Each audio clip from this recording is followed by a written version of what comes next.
एक साल में कोल सेक्टर इंडिया लिमिटेड अकेला सब 4,000 करोड़ रुपया प्रतिवर्ष विगत 4 वर्षों में दिखा रहा है। 24-25 तक उत्पादन में आ जाते हैं कोल वगैरह है, तो एड वेलोरम है तो इसके रॉयल्टी का रेट बनती है, इसके तहत मिलेगा। तो सर इसमें कोल इंडिया लिमिटेड स्वयं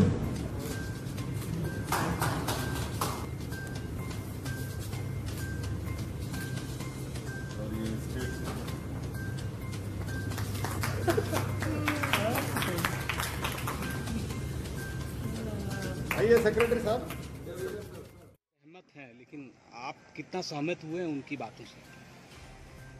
देखिए, आज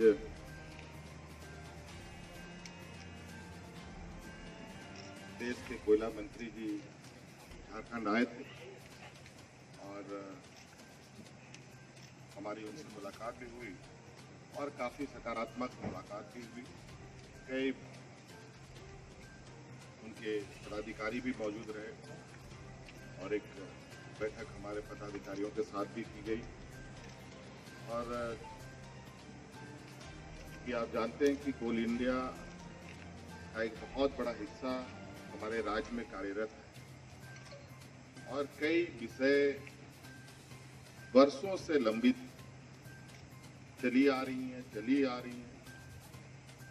और कोल इंडिया खनन पे खनन किए जा रहा है। कई चीजों पर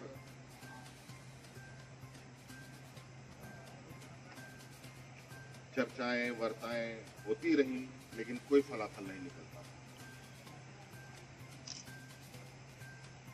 विषय तो बहुत थे। माननीय मंत्री जी ने बहुत सकारात्मक आश्वासन दिया है और मुझे लगता है कि अगर उन्होंने आश्वासन दिया है, जिस अनुरूप उन्होंने आज पहला कदम उठाया है, मुझे उम्मीद है कि अब सरकार की जो हक थी, कोल इंडिया जो लगातार अपने कब्जे में दबा के रखा रहा है, उसको हम निकाल पाने में सक्षम हैं। कोल इंडिया जैसे कहा जाए कि एक जायंट रूपी जबड़े से आज राज्य सरकार ने अपने हिस्से का एक टुकड़ा निकालने में प्रयास रही और उस हिस्से के रूप में आज 250 करोड़ राज्य सरकार को प्राप्त हुआ।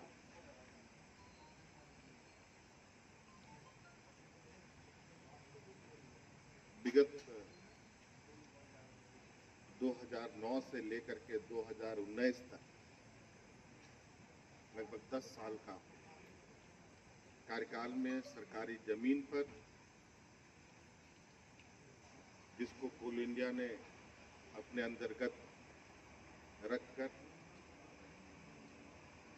उससे कोयला निकाला और उसमें एक भी रेवेन्यू राज्य सरकार को प्राप्त नहीं हुआ।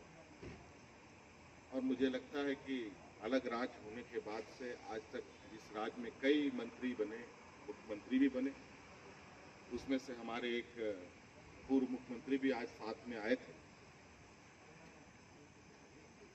और इससे पहले भी राज्य में भारतीय जनता पार्टी की शासित सरकार थी। आज उस समय भी ये हक पाने में नाकाम रहे। आज पहली बार लगातार 6 महीने से प्रयास करने के उपरांत ये मार्ग प्रशस्त हुआ है और आज उसके अनुरूप जो हमने क्लेम किया है, लगभग जो सरकारी जमीन की मुआवजे को लेकर, झाड़ झंकड़ वाली जमीन की मुआवजा को लेकर लगभग 8,000 करोड़ की हमने उसमें दावे किए हैं। अब उसका लगातार आकलन किया जाएगा और उसी हिस्से में आज लगभग 250 करोड़ रुपए भारत सरकार ने राज्य सरकार को दिया है और मुझे लगता है ये एक बेहतर संकेत है और ये इस राज्य के लिए एक बड़ी उपलब्धि है कि इतने दिनों तक, इतने वर्षों तक सर पटकते रहे, लेकिन कोल इंडिया कभी नहीं इस विषय पर उसने संज्ञान नहीं लिया। और कई विषय हैं जहां हम लोगों ने इनको उन्हीं के नियम कानून को नहीं पालन करने का कोल इंडिया का जो रवैया रहा है वो अंकित किया है। बातें बहुत थी, लेकिन हमने कहा कि सभी बातों को एक साथ रख करके फिर से उलझने की आवश्यकता नहीं है। एक एक कड़ी खोलकर पूरी तरीके से हम लोग राज्य सरकार के अपने हकों की रक्षा करेंगे और यहाँ के अधिकार को राज्य के लोगों को समर्पित करेंगे। ये कमर्शियल